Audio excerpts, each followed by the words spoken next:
Everyone. We're just waiting a moment to let everyone come in. So we are so fortunate today to have Lama Roger Walsh with us to lead us today and impart his wisdom.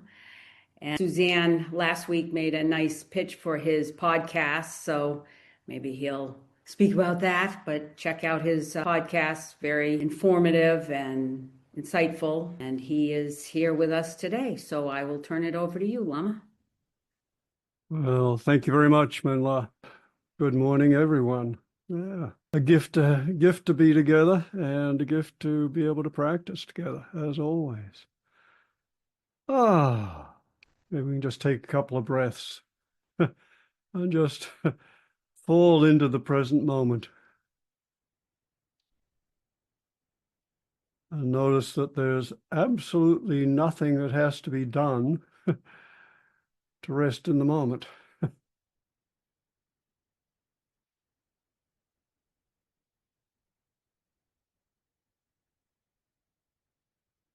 Mm.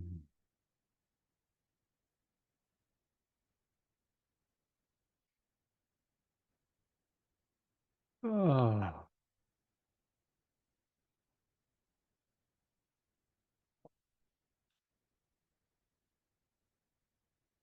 So I'd like to start by asking a question, and talking about a question, and talking about asking a sacred question. And I ask because whether we're conscious of it or not, each of us has a sacred question around which our life revolves. For some, it might be a question such as, how do I love fully? For others, it might be, how can I have the deepest happiness? Or how can I contribute most effectively? But each of us has a sacred question, and the richness and fullness of our lives depends in significant part on how deeply we inquire into this question and how fully we open ourselves to it. So I just invite you to just take a moment to feel into, and there can be more than one, but really just ask and you can feel into for a response. Allow your deeper wisdom to respond. What is your sacred question?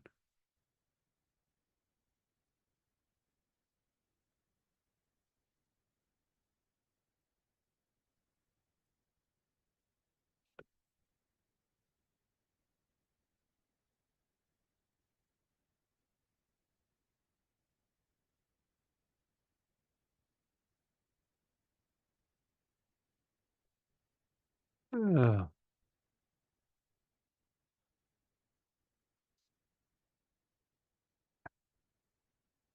And there are some things to know about one sacred question. One is that it's a particular kind of question. There are two major kinds of questions. One are knowledge questions and the other are wisdom questions. Knowledge questions have a one-time answer. Is it raining outside? Look out the window. You've got your answer. It's the end of the question.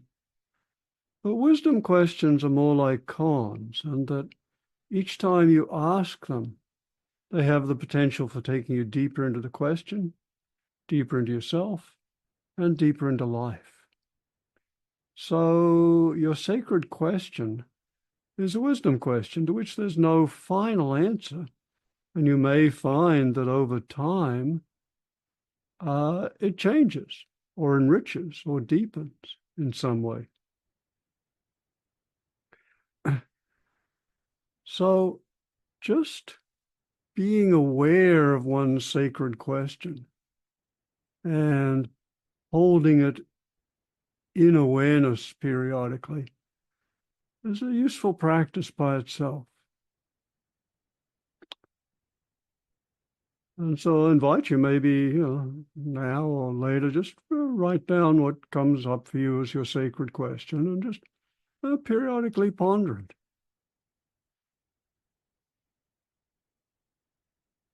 Now, the sacred question, your sacred question, is actually a subset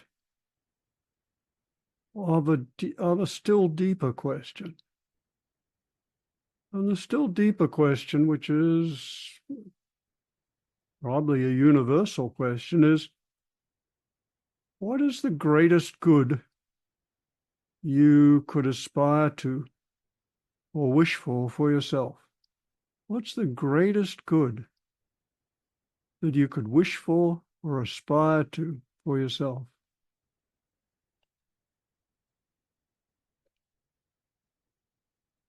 And if, for example, one has a sacred question, how can I love well?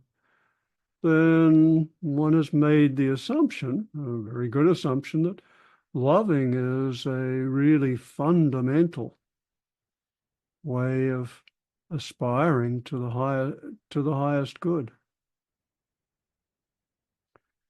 So what is the greatest good you could aspire to for yourself?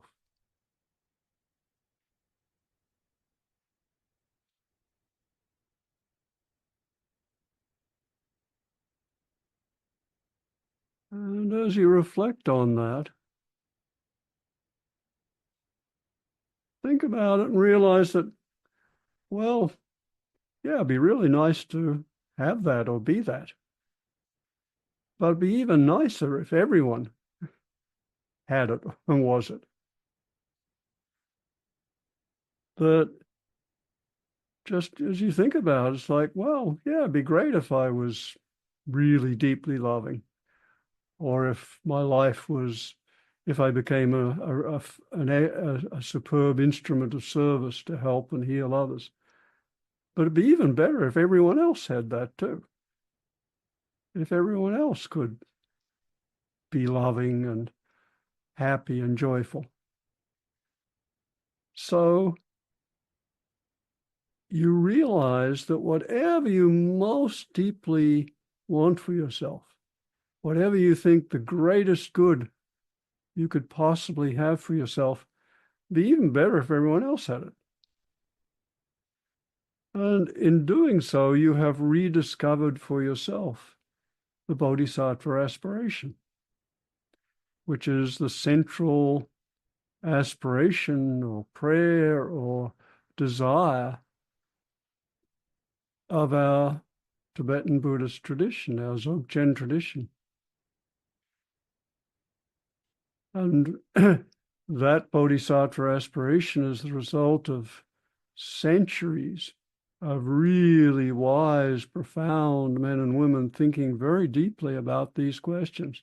What is the greatest good that a human being can aspire to? And the conclusion that's come down across the centuries is that the greatest good one can aspire to is to awaken to or recognize or discover who we really are,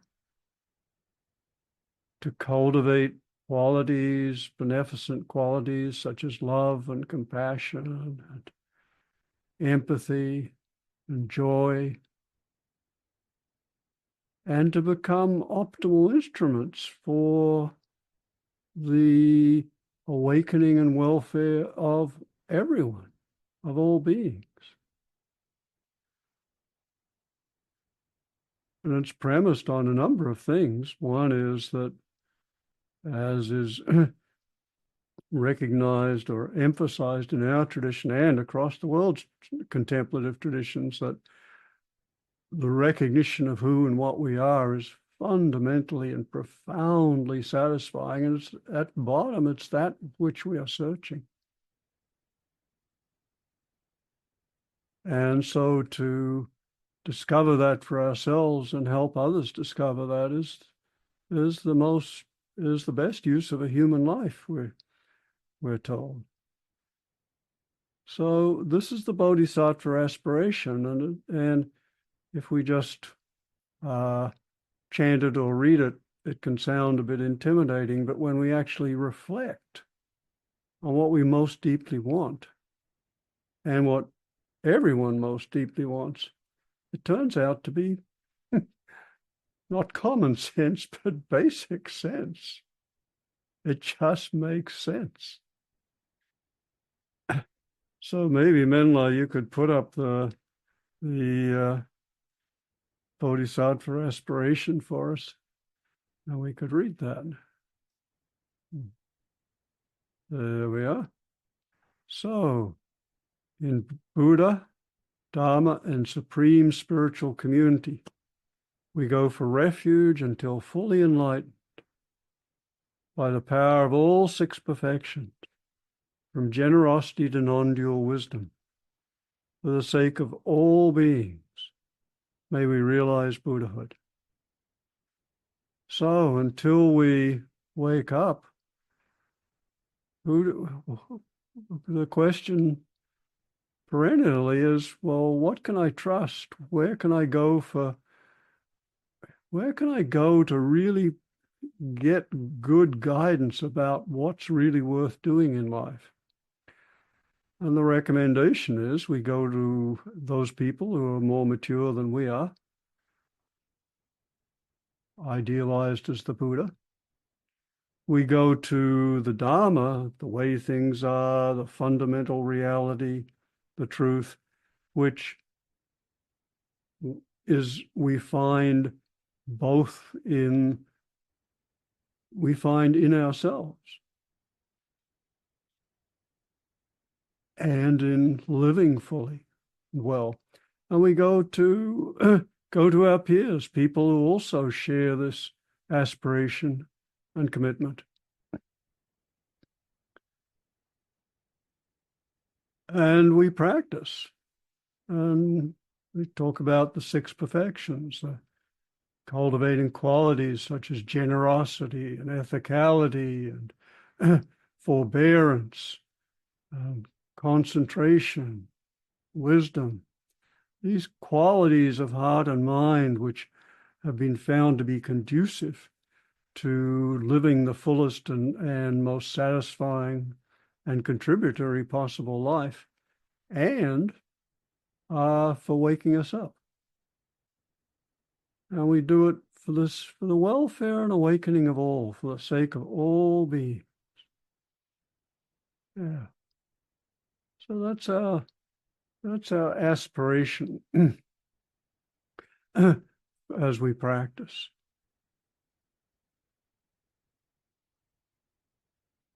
It's a profound and beautiful aspiration. It has the beautiful qualities of being completely encompassing. It's wishing the highest good for everyone. So it's the highest aspiration and encompasses all. And there's something when the mind is directed towards the highest good in a totally inclusive way, the mind can become really radiant and full and joyful. So this is an aspiration. It's important. It's sometimes called the Bodhisattva vow, which is not, in my mind, very skillful. It's more because vows if you vow to achieve this, it's kind of can become a tightness and a should. But as an aspiration, it's more a skillful use of an aspiration. It's kind of like a North Star or the compass. That's the direction I want my life to be oriented towards. And you never reach the North Star. It's a direction. It's a compass. It's a guidance. So we aspire to cultivate ourselves, to awaken as much as we can, in order that we can not only enjoy the benefits for ourselves, but we can also benefit everyone. Yeah. Okay, so there's our context and our aspiration for our time today. Let's shift into meditation practice. And I want to begin, usually we launch into a Trekchard practice, our sky gazing or awareness practice, but I want to do some fundamentals which will help that practice. I just got out of a 2-month retreat, and as what happens with long retreats, there are many valuable insights. But one of the most important was that I had skipped over a fundamental building block of practice, and that I had not given sufficient attention to a basic skill. And the basic skill is one which really underlies the capacity for holding open awareness. And that's the capacity for recognizing mental phenomena, thoughts, images, feelings, as quickly as possible. And we're all aware of the fact that thoughts and images can arise and we don't recognize them, we become lost into them. So and when we do that, when we get lost into thoughts and images, they leave a kind of mental residue, which even if after we come back to awareness, it's called attentional residue in psychology. So one of the fundamental skills underlying successful awareness practices is this ability to recognize mental arisings as quickly as possible. So I want to just do this with a little coaching and guidance here. And so what I'm going to recommend is that we particularly focus on thoughts, and that you settle in, and then for a relatively brief period, because it's hard to do this for long, over a whole sitting, but for maybe 5 minutes or so, we'll just really try to be aware of any thought that arises. And you don't have to do anything more than recognize it. You don't have to suppress it or push it aside or do anything. Just catch it. And what you'll notice is when you become aware of it, it ceases to elaborate. So let's just settle in, make yourself comfortable.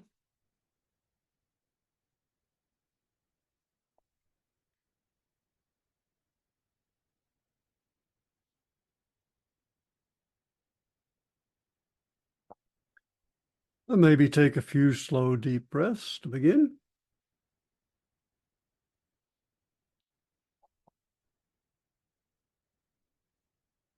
Just find a posture. You might like to move the body a little and just settle into a good, stable posture. And take a few slow, deep breaths.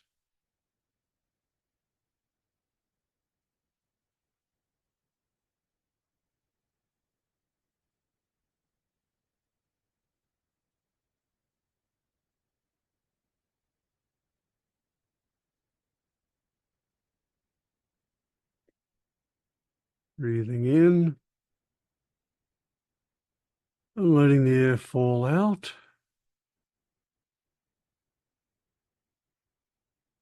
Breathing in, letting the air fall out.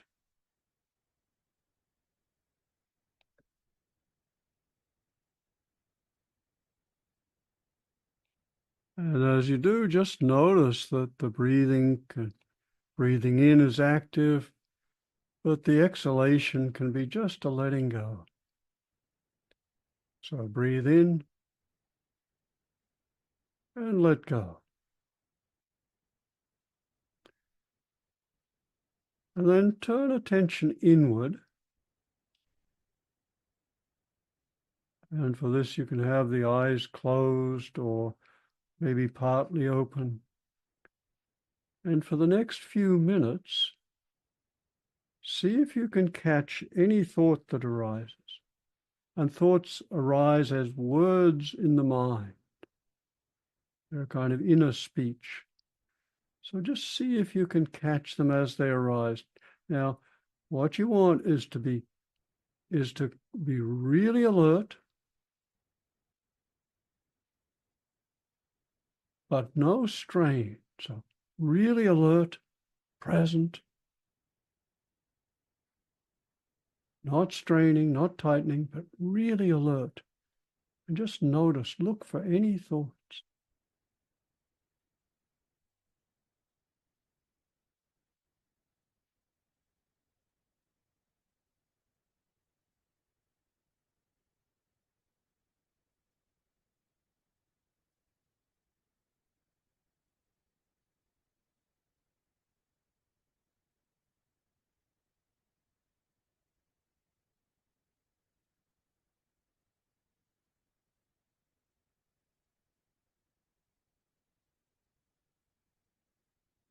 Really alert.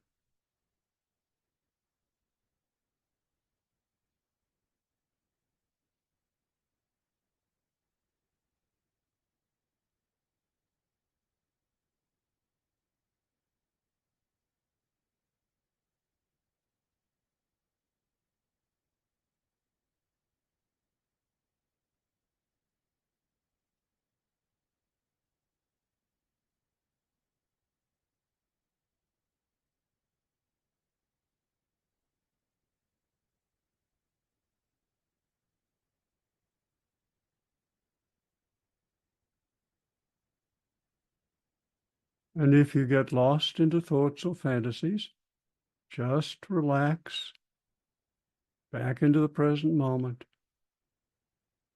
and be alert for any thoughts.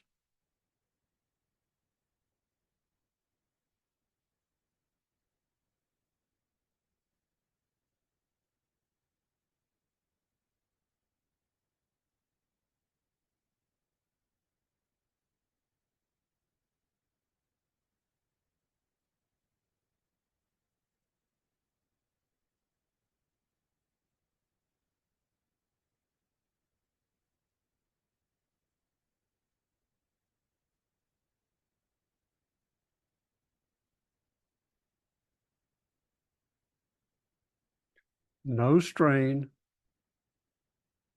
no struggle, just alert, really present.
And if you get caught by thoughts or images or fantasies, just relax, back in the moment.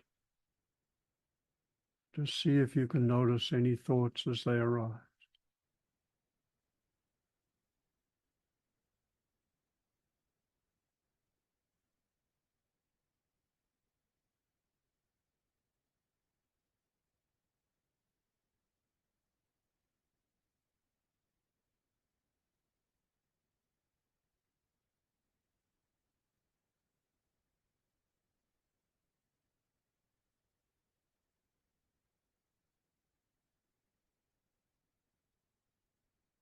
Okay,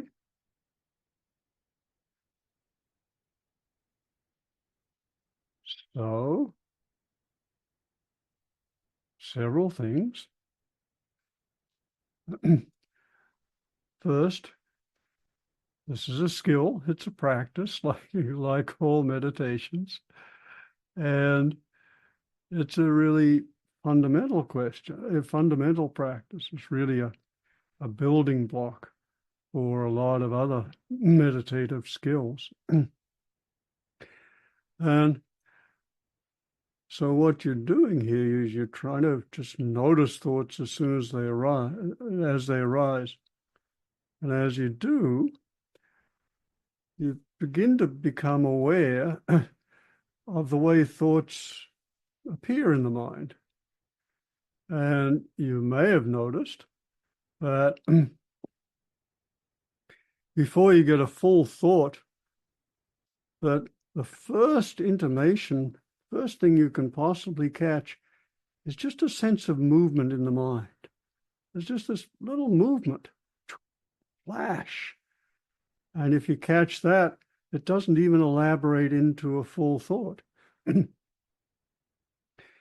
after the sense of movement, there's this recognition of just kind of, oh yeah, a thought, but maybe not quite catching what its content is. And then a fraction of a second later, it's like, oh yeah, thought. And knowing what it's saying. And if you catch it then usually it just goes the way of all conditioned things.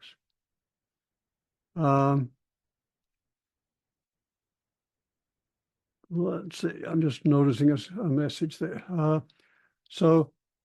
But if you don't catch it, then it's likely to spin out into a string of thoughts and an inner conversation. So, so the goal of this basic skill is to catch things as soon as they arise. Now, we're focusing on thoughts, but it also applies to other things, particularly images, which are pictures in the mind. And if you catch those early enough, you just see them beginning to form. It's like a very rapid formation of this image. And if you catch it there, it'll just dissolve again. If you don't catch it, it's likely to elaborate into a fantasy. And a fantasy, an image is just a picture, but a fantasy is kind of like a movie, which is very easy to get lost into. So the goal of awareness practices and this basic skill is just to catch these things as quickly as you can before they elaborate. And the more elaborated they become, the more charge they have for us, and the more we're likely to get lost into them.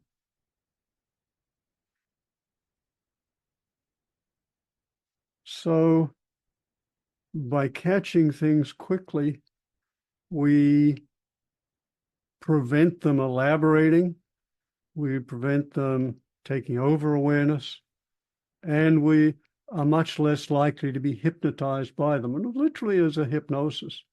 Think about what hypnosis is. Hypnosis is, if you're hypnotizing someone, you get them very relaxed, and so the mind quiets a bit, and then you insert some thoughts. And in the quiet mind, thoughts have great, enormous power. And if you think about it, that's pretty much the way we live our lives, being run by these thoughts of which we're not aware. So it's a very realistic thing, and a historical analogy to think of our usual waking state as a form of hypnosis. So in recognizing thoughts as they arise, we are literally dehypnotizing ourselves. Now, just to go ahead a little bit, when this skill, it's possible to bring this skill to a degree of skillfulness so that it becomes automatic, so that the mind just automatically catches whatever arises.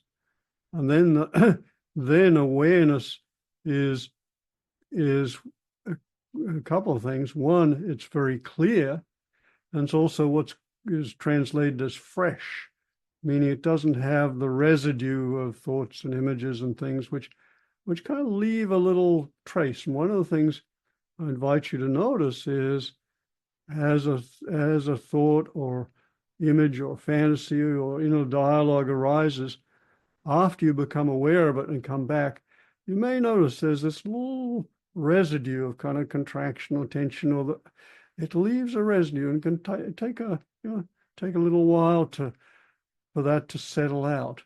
And as it does, then the mind becomes really clear.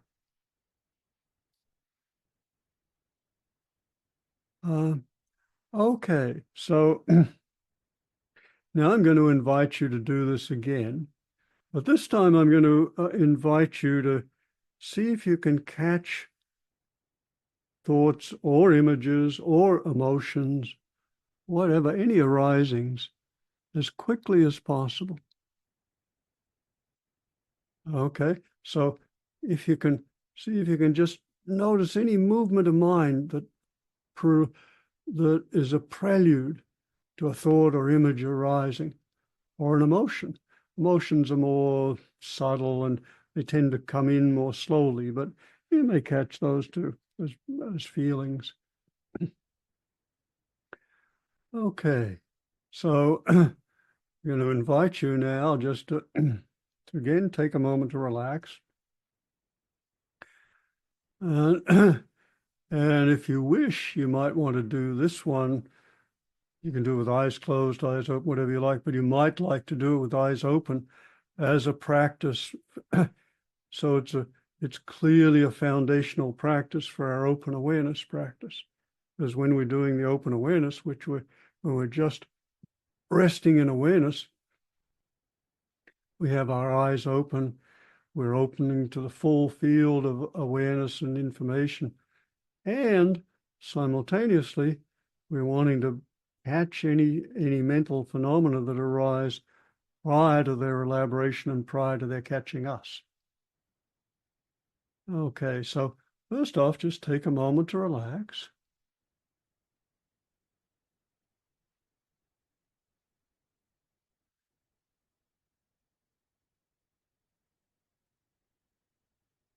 I'm going to now invite you to look at something in your environment. It could be anything, any object in the environment, painting, if you're looking out the window, a tree, whatever, and just look at it.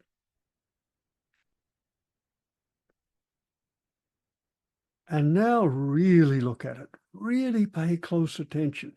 Really look minutely and carefully and bring precise awareness to it. And notice you see much more. You suddenly notice all these things which were subliminal before. Okay, that's the kind of alertness and precision we want here.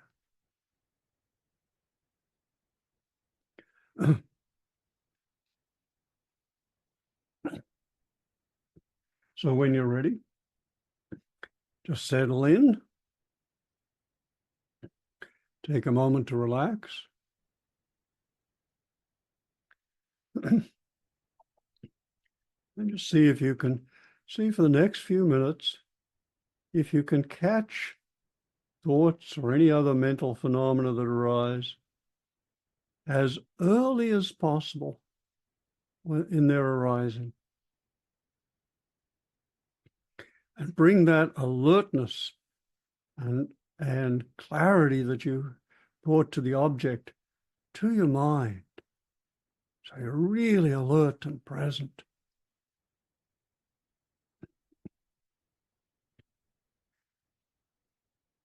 What you're looking for is a really precise awareness.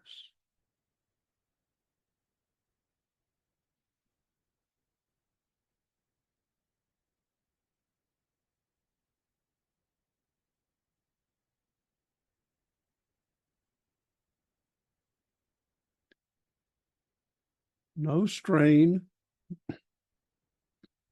no contraction, but really alert, really present.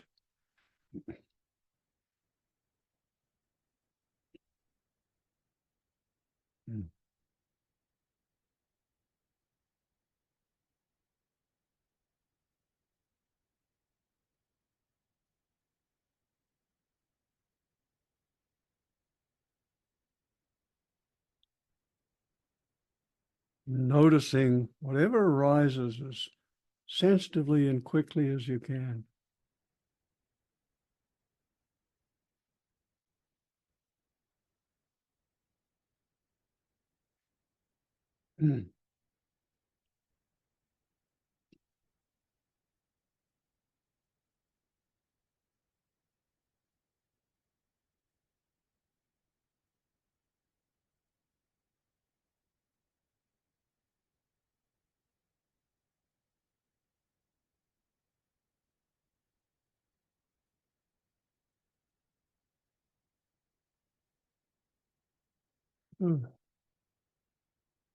And if you get caught in them, lost into thought or fantasy, just relax, come back to awareness, and begin again.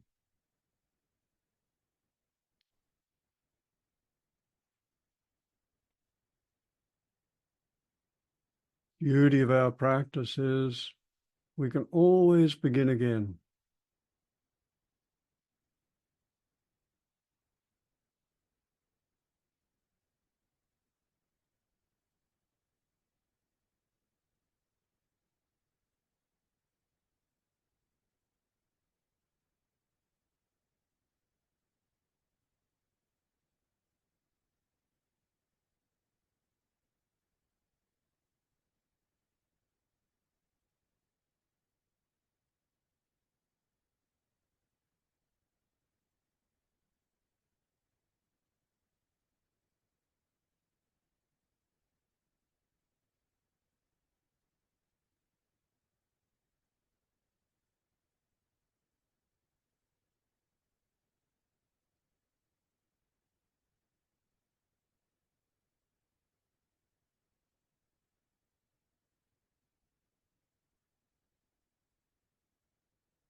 Good.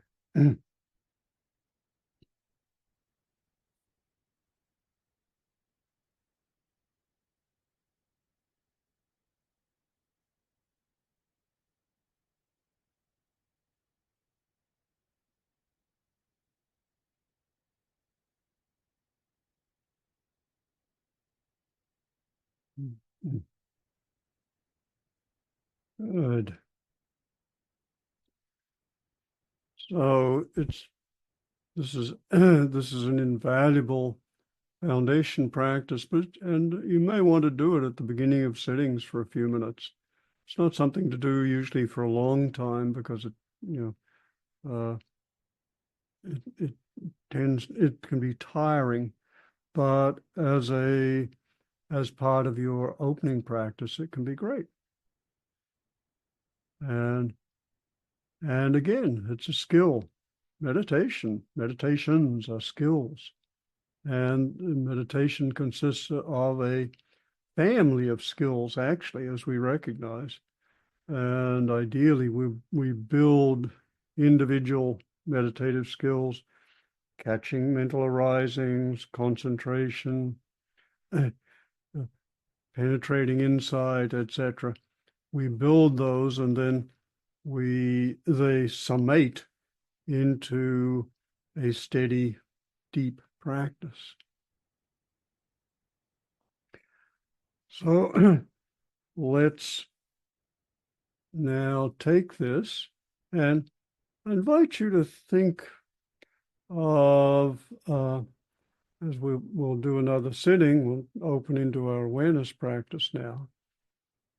But I'm going to invite you to think of an exemplar, someone who seems to you to really embody this capacity for precise catching mental phenomena as they arise. I'm going to, at the early part of our setting, I'm going to guide you into a way of embodying those qualities that this person exemplifies. So take a moment, take some slow, deep breaths.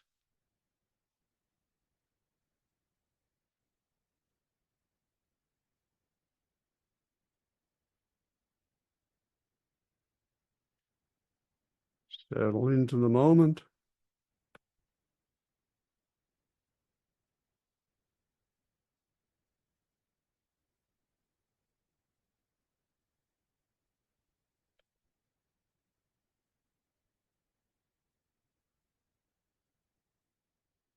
Good. Mm. Okay. And I invite you to take a moment to think of someone. Could be someone you know, could be a teacher, could be an historical figure. Someone who seems to really embody this capacity for really noticing thoughts and images and mental phenomena as quickly as they arise. It's sometimes called metacognitive awareness. It's awareness of our own mental processes. So someone who really has this capacity or embodies this quality. Think of someone who symbolizes that for you and visualize them in front of you. See that person in front of you. Now visualize that person melting inward until they become a ball of radiant light.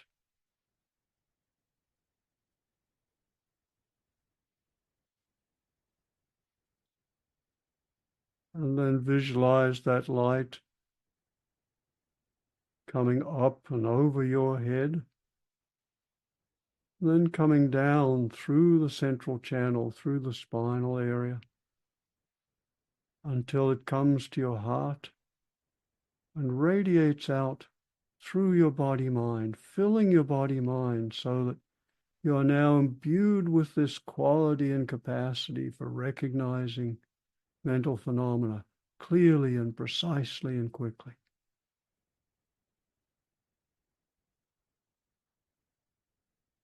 And this is now a capacity you feel and embody.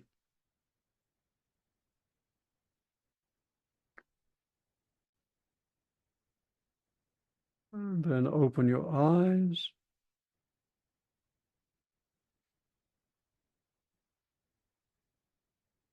and open to have your gaze just perhaps slightly elevated. Open awareness.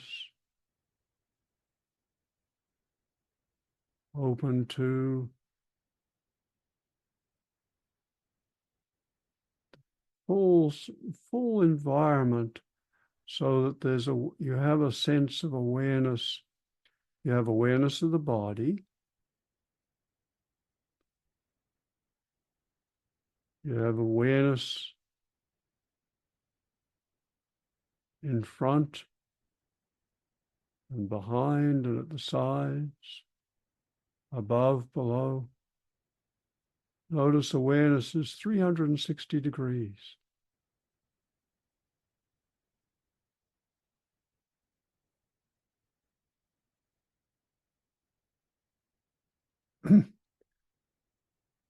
And relax with awareness, but be alert.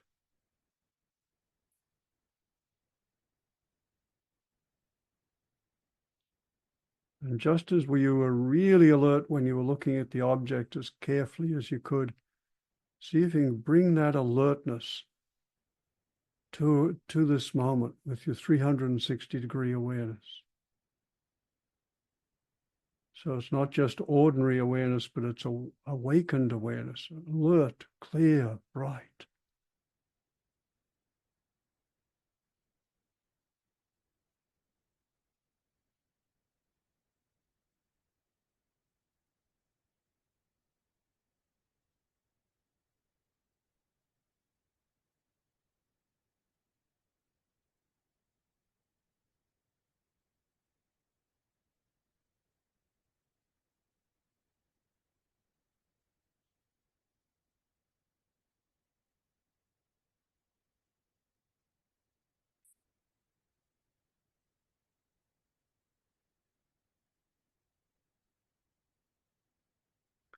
Good.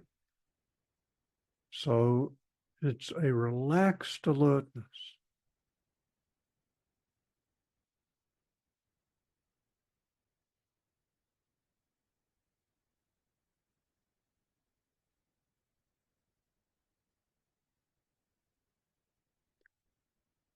alert, clear, present.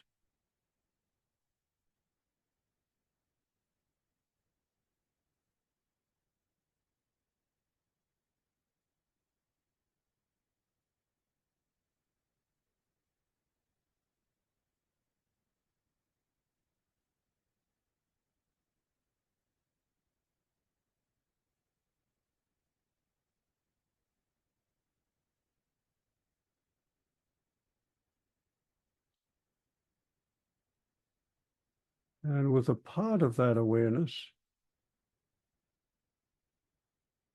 just be alert to noticing thoughts and images or mental phenomena as they arise.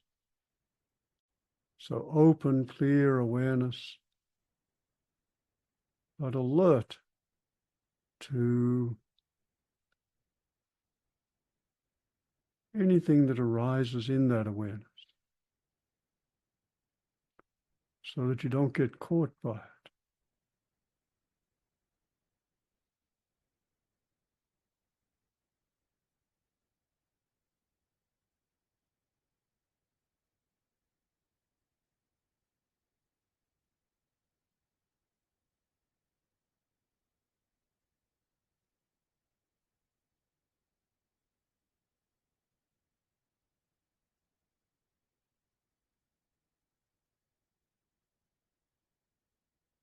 And relax.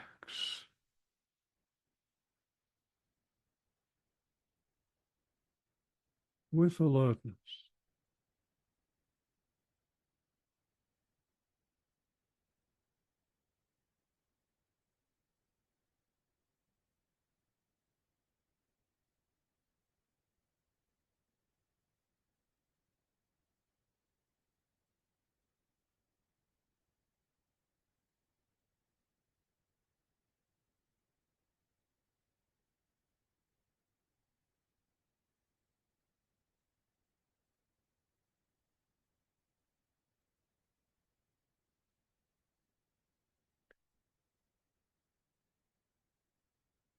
Nothing you have to effort over. No struggle, no strain.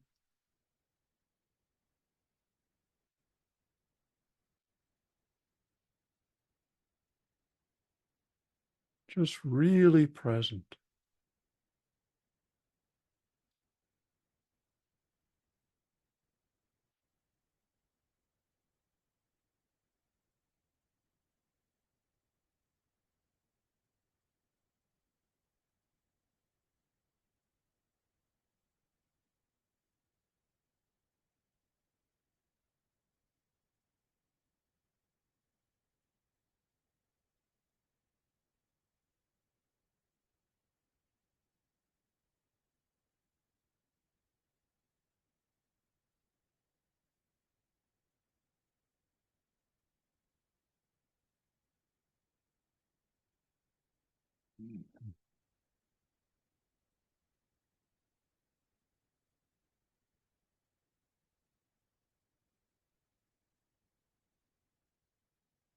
Relax with awareness. If I had to summarize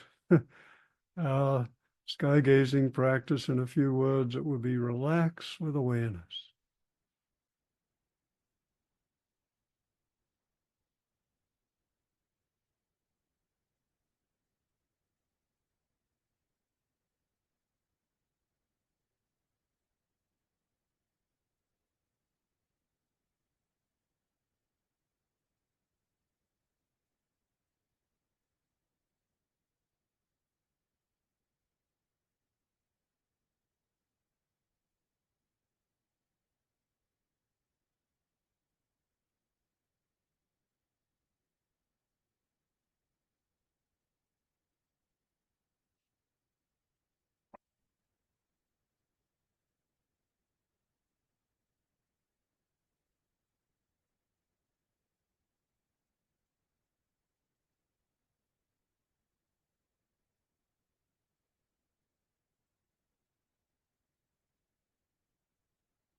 And notice if there's a sense of a self or an I doing it. And if you wish, just turn attention to that sense of self. You often feel it as a kind of tension or contraction, maybe in the chest, maybe behind the eyes. See if there's some sense of a self. If there is, just explore it. See what you find.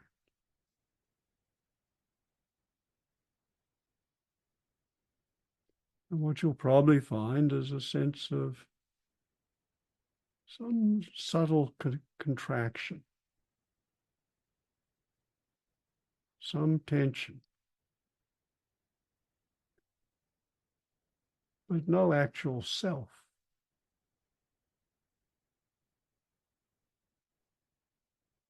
And what you realize is that the ego is an unexamined presupposition. When we really look, we don't find that self that we had just presumed was there. So just resting in awareness.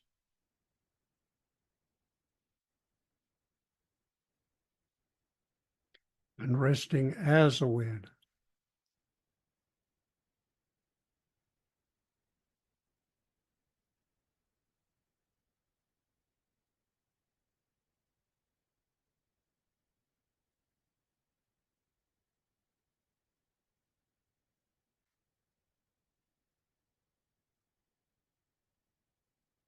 Good. Now, as we come to come to the end of this sitting, just take a moment to reflect on any insights that may have occurred. Was there something you learned about this through your sitting?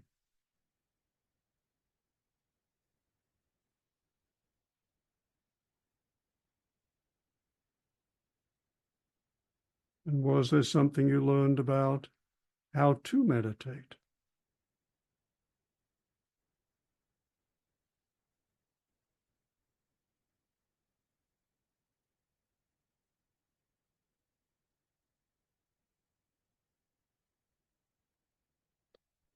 And maybe just give it a name if there was. Maybe you want to name it as, oh, yeah, I see, it's better if I do such and such or whatever. Just so you hold it in memory better. Good. And when you're ready, bring your attention back to our community.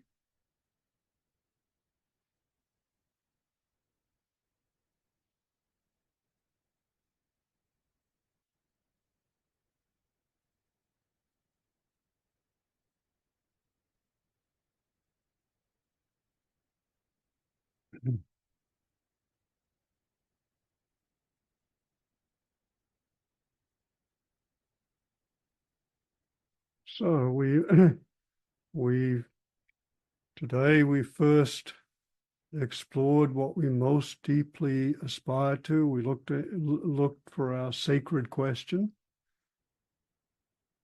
recognized that that sacred question is crucial, and that the more deeply we open to it and explore it, the more deeply and fully we tend to live.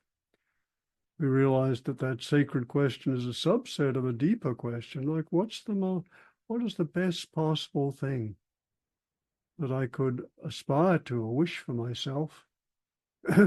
Recognize that it would be even better if everyone could have that. And essentially thereby rediscovered the bodhisattva aspiration out of our own direct experience. And then we turned attention to a fundamental building block of practice, the capacity for noticing things as they arise into the mind, as the mind creates them. And we practiced that. And we practiced with just noticing an object in the environment and bring really precise awareness to that. And notice that we can bring a similar type of precise awareness to our sitting and our awareness practice, or do any meditation practice. And then we did exemplar practice, or a practice, kind of a very essentialized yidam practice, or of visualizing someone who embodies that capacity for catching thoughts and images and phenomena as they arise quickly and precisely. We dissolved them and identified with them, thereby embodying that strength. It's a very simplified, essentialized version of what can be some very complex, so-called, not well called, but called deity practices in Tibetan Buddhism. And then we did our awareness practice. And as part of it, just checked for the self-sense and explored that carefully, and found that that is actually something the mind constructs rather than inherent. So there was a lot in what we did, and if you'd like to comment or question, please do. Yeah. We don't have long, but please. Let's see, from DF, thank you so much, very much. This is enormously helpful, and we'll continue to use this practice. Wonderful. Yeah. May it be helpful to everyone.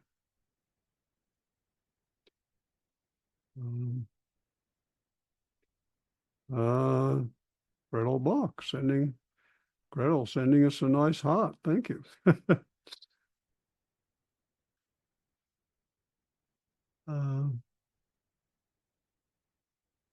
Yeah, let's see. Any any verbal comments or questions? Lots of chat messages.